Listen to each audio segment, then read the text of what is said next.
Hello, it's Rani Agadevi coming to you from my home in Leamington, and I'd like to wish everybody who's celebrating a happy St. Patrick's Day. I don't know about where you live, but we've been celebrating St. Patrick's Day, even though it's tomorrow, since Friday, and it's Sunday today. So St. Patrick's Day is an important celebration in Canada because we have a lot of Canadians of Irish descent, and pretty much everybody celebrates along with the Irish. It's really fun. And so, happy St. Patrick's Day to everybody a day early for those celebrating. I know they're already celebrating in Ireland too, so it's not a biggie.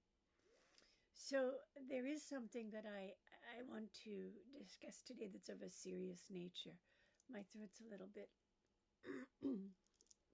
scratchy today, because it's been raining a lot, and it just affects my voice this time of year. So, in my community, something very tragic happened on the 12th of March, and without getting into the details of it, there was an elderly person murdered by a family member. And we do not yet know the circumstances. We only know who the person was and who they killed. And we don't know much more than that. The police are still investigating. And it's a very, very sad situation. What I want to talk about is making sure that you check in with your family members. If you have any family member that lives alone, check in with them on a regular basis. If you have any friend that lives alone, if you know somebody is living alone in an apartment or in a house, check in with them on a regular basis. And I don't mean pick up the phone and call them. I mean go and see them once in a while. Because people who live alone are extremely isolated. They might get out once or twice a week outside of work, and that's if they're working. If they're not working, they might not get out at all beyond maybe going to church and an event or two, unless they're going to the gym, and even that, it's, a few hours here and there. So please check in on people who live alone. And it becomes more important to do that for women, especially as they get older. But women in particular are very vulnerable in society. And I don't care where you are in the world, women are vulnerable everywhere in the world, particularly if they're living alone, if their spouse has passed away, or if they're just on their own because of a separation, or they've just chosen to be on their own. Women really need to be looked out for, because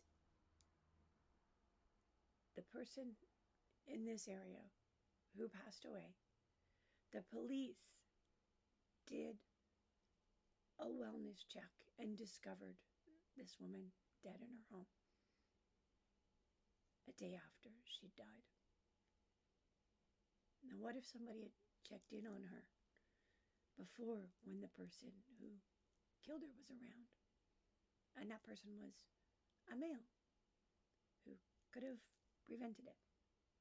I know it's a what if, but what ifs could have saved her life.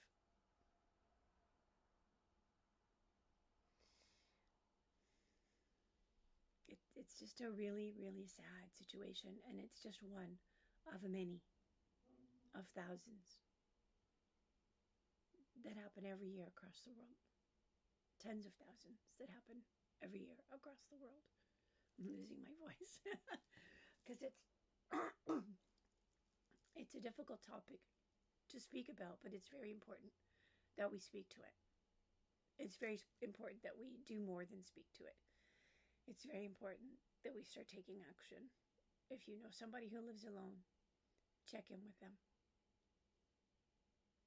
If you know a senior who lives alone, check in with them. Even men, they need their seniors living alone. They should be checked in on a regular basis. Neglect of seniors isn't appropriate in this day and age. It's really not. But not every senior has a family member who can be checking in on them. So please talk to people that you know, seniors, women who live alone, and ask them how they're doing. Ask them if anybody's checking in on them. They may or may not tell you the honest truth, but you can gauge by their reaction whether they're okay and whether somebody really is checking in on them. So I highly encourage you to do that. Rani Yoga Devi signing off. All our seniors deserve to be taken care of, to be looked in on, and so do all our women. Rani Yoga Devi signing off. That much for today. Namaste.